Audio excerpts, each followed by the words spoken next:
Did you guys also enjoy watching the ISA SUP World Championships? Well, it was a good production. I was really enjoying watching it from the far. Of course, no ISA races without any controversy.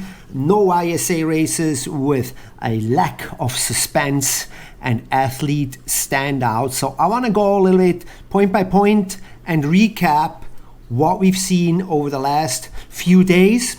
Kind of skip over the SUP surfing part. The first, of course, what got me, the technical race, semifinals. I was a little bit surprised, 45-minute laps. That was a little long for my opinion. And then the finals day, actually, something changed. There was no more chicane that the racers were running around, but instead we reinstated the hammer buoy, and boy, was that exciting. There was carnage like it is Doheny Beach Park 2013. So that was really cool to see. Definitely not boring there. Challenging for some athletes and just right at home for other athletes. And what really was cool to see was the dominance of some paddlers there. We had Shrimpy and Espe dominated not just the tag race, but also the long distance race. So those two athletes were the standout athletes, in my opinion, amongst a few others we're going to talk about.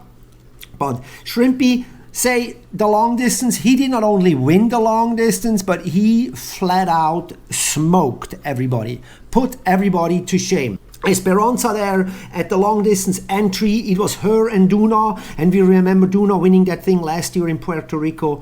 And at the entrance there, I would think it was just a little bit a matter of luck for Espe catching that wave and Duna not. And they finished just with about 15 seconds from each other. So that was fun to watch. And then where it got really interesting was the sprint race. And there is also where we had a little bit of the controversy. And I tell you guys, the Germans are not happy. It was one of those pre-qualification rounds there between Itzel Delgado and Germany's own Norman Weber, where Norman reaches the buoy first, and they're both pretty wide there, and Itzel making the attack from the inside and coming up on Norman's board, and then Norman kind of semi there losing his balance. Itzel falling in the water, Norman going through, Itzel filing a protest. It was given, the protest filing was given to Itzel, and Norman was out. The interesting part on this note for me was definitely with this rule, and you guys can listen there for yourself. Yeah, so it's what we call impeding progress. So you need to be going into that buoy turn with at least half a board length in front of your other competitor to have priority. If you don't have half a board length, you need to be on the inside of that buoy turn. And it looked like Itzel had the inside run on that buoy turn with less than half a board length in front. So with this rule, where does this rule start? How far up on the buoy do you have to be?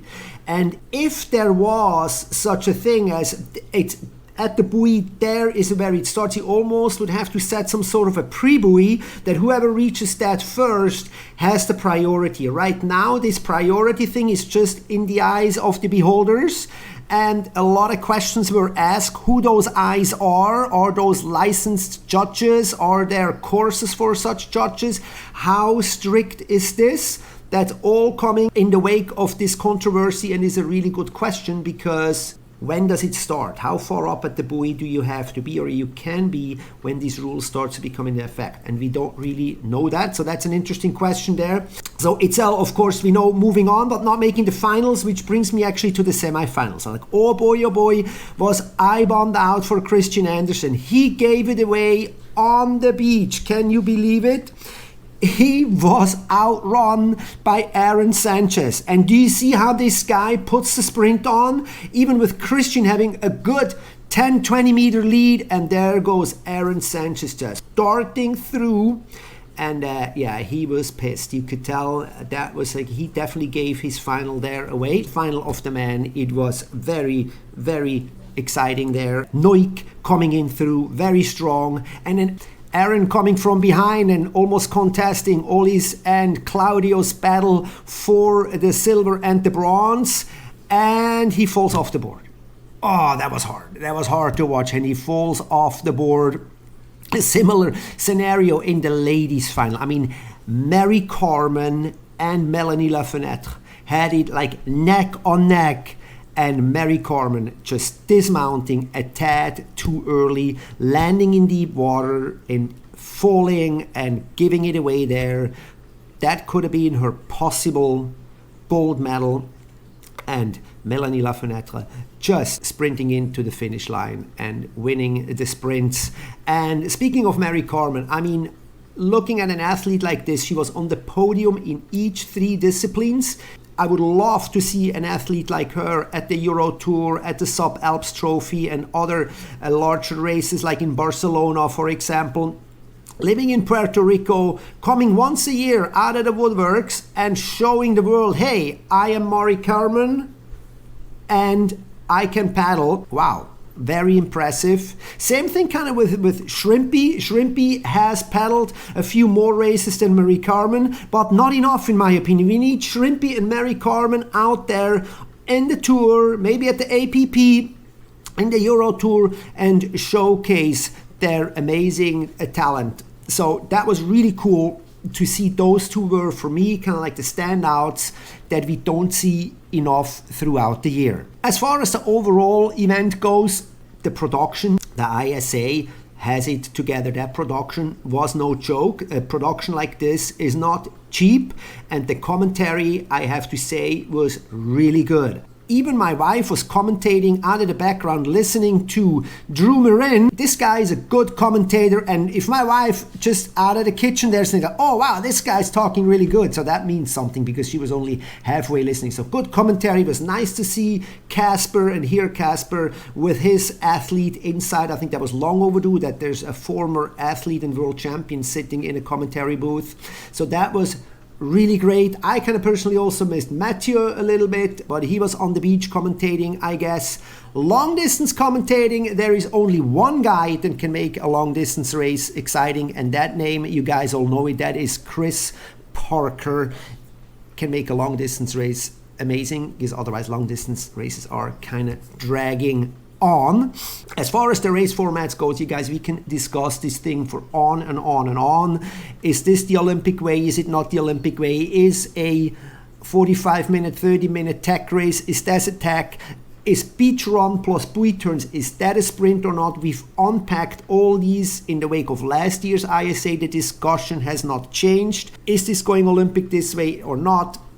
I really don't know. There is so much luck involved in those races that I really not sure if that is an Olympic thing, if there's so much luck involved in those races.